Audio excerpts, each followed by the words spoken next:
Most people spend their entire lives waiting for respect from others. The Stoics spent theirs making sure they never needed it. That one shift, right there, is the difference between a person who is controlled by the room and a person who controls themselves. This video is about that shift. It will take about 10 minutes, and if you pay close attention, it will change the way you move through every room you walk into for the rest of your life. Your brain is wired to detect and fixate on social threats. For our ancestors, being cast out from the group was death. Rejection wasn't just uncomfortable, it was dangerous. So your nervous system treats a dismissive remark with the same urgency it would treat a physical threat. The problem is, we're no longer on the savannah, but our brains haven't fully received the update. The Stoics figured this out 2,000 years before neuroscience had the language to confirm it. And what they built, through discipline, philosophy, and brutally honest self-examination, was a different operating system. That is what we're building today. 7 principles, grounded in both ancient philosophy and modern science. By the time we reach the last one, you will have a self that does not depend on external validation to remain intact. Principle 1. The source of every insult. Before you can stop being wounded by other people's behavior, you need to understand what their behavior is actually made of. There is a concept in Stoic philosophy called sympatheia, the idea that everything in the universe is interconnected through a chain of causes. Marcus Aurelius used it not as abstract cosmology, but as a practical lens. When someone acted with cruelty or contempt, he traced it back. What produced this behavior? What conditions, what fears, what deficiencies in character had to exist for this person to act this way in this moment? This is not an exercise in making excuses. It is an exercise in accurate diagnosis. The Stoic practice, and the psychologically accurate one, is to flip this. When someone disrespects you, the first question is not, "What does this say about me?" The first question is, what is happening inside them that produced this? Not because the answer excuses them, but because the answer is almost never about you. It is about their fear, their insecurity, their need for status, their unexamined anger, their exhausted self-esteem. Principle 2. The dichotomy that changes everything. Epictetus opened his handbook, the Enchiridion, with one sentence that contains, if you truly understand it, the complete architecture of psychological freedom. He wrote, "Some things are in our control and others are not." Epictetus was not writing from comfort. He was enslaved. His body, his freedom, his daily conditions, none of it belonged to him. And yet he arrived at a position of inner sovereignty that confounded the most powerful people of his era, including the emperors who sought him out for counsel.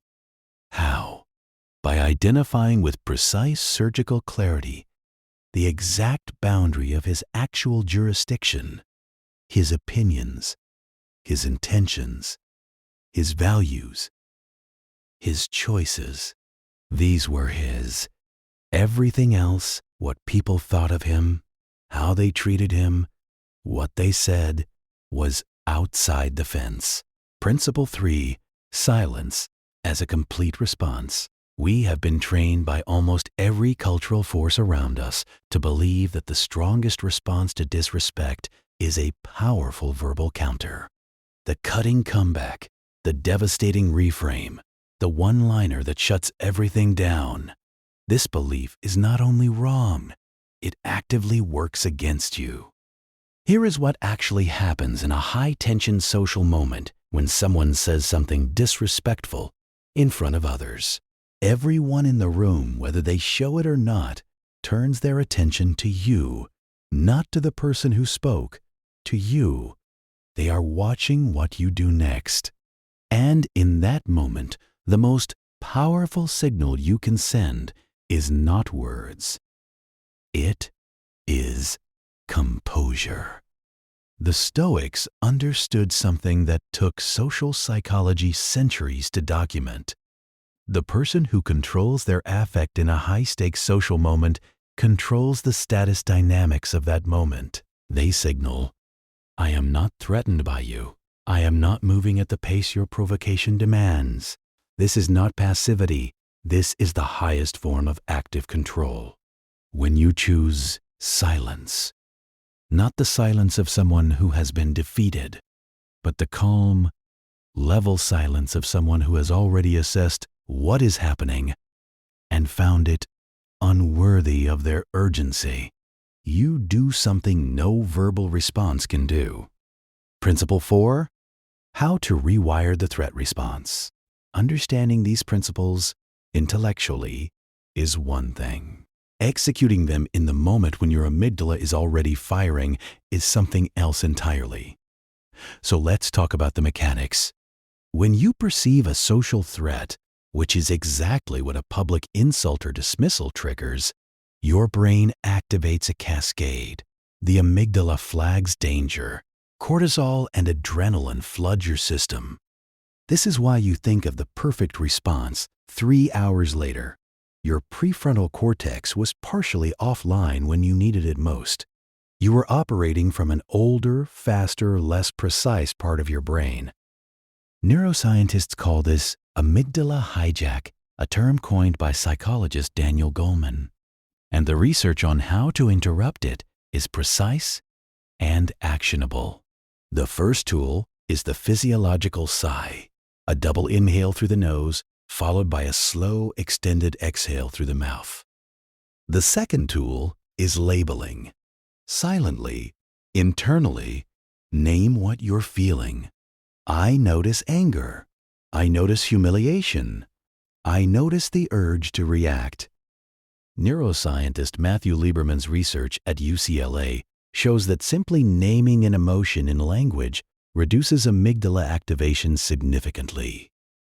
The third tool is the 1-second delay. Research on impulsivity and self-regulation consistently shows that inserting even a tiny temporal gap between stimulus and response dramatically increases the quality of the response.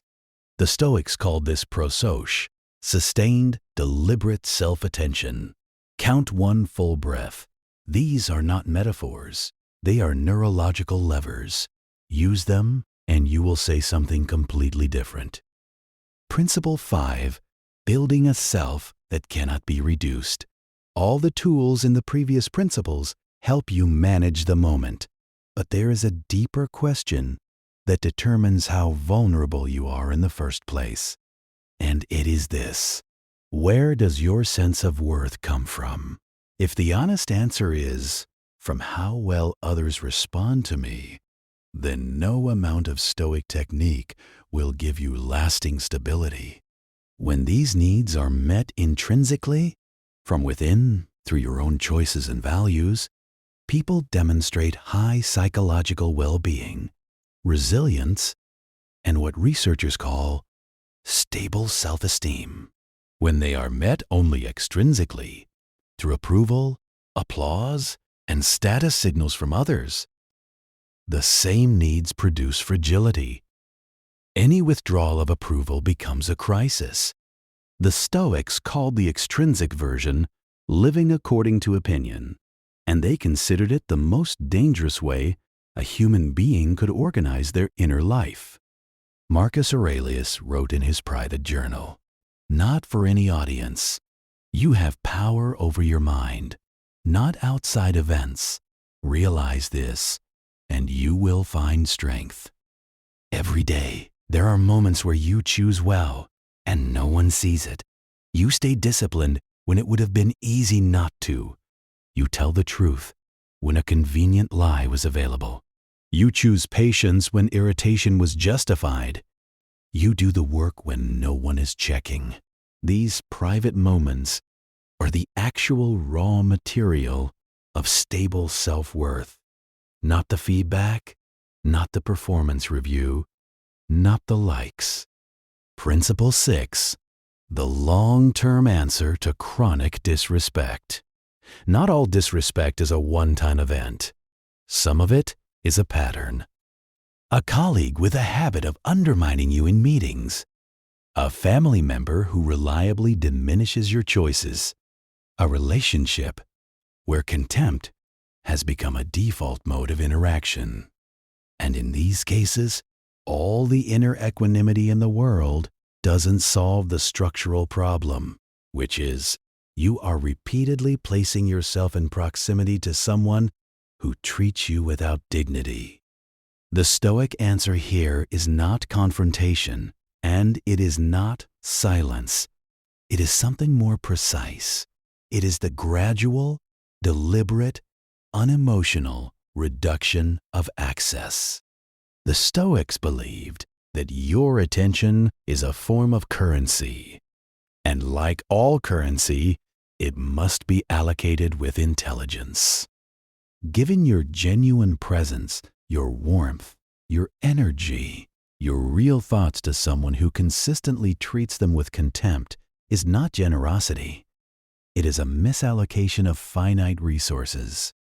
When the reinforcement is removed, when the behavior produces no reward, no reaction, no evidence that it landed, it tends to decrease over time. You are not punishing anyone. You are simply removing the reinforcement that kept the dynamic alive. In practice, shorter responses, less personal information shared, less warmth in your tone, not coldness, not hostility, simply less. Principle 7. Purpose as the final immunity. Every principle before this one has been about defense, managing responses, regulating emotion, protecting your inner state. This last principle is different. It is not defensive at all. It is the most offensive move available to you in the original sense of that word. It is what you move toward. The final and most complete answer to disrespect is not a technique. It is a life so occupied by genuine purpose that the noise of other people's opinions simply cannot compete for space. The brain is too fully occupied to process them as threats. This is not suppression. It is displacement by something larger. Marcus Aurelius governed an empire of 70 million people, managed military campaigns on 2 frontiers, navigated a catastrophic plague, endured the deaths of multiple children, and dealt with political betrayal at the highest levels. And he still wrote in his journal every night. Not about strategy, about philosophy, about who he was trying to be, about what mattered. He was a man in constant conversation with his own purpose. And that conversation was so consuming, so central to who he was, that the contempt of senators and the criticism of rivals simply could not find the purchase it would have found in a less occupied mind. This is the model, not a man who doesn't feel things, a man so committed to what he was doing and why he was doing it that the feeling passes through without taking root. Spend time this week on one question. What is the work that only you can do? Not the work that pays the most or the work that others approve of. The work that is distinctly yours. The problem you are uniquely built to solve. Find it, commit to it publicly or privately. It doesn't matter. Begin and watch what happens to your tolerance for noise. 7 principles. None of them are shortcuts. All of them are available to you right now. The person who disrespects you is offering you a choice. You can respond from the wound, or you can respond from the work. Other people's behavior is information. Your response is your character. Stay sovereign.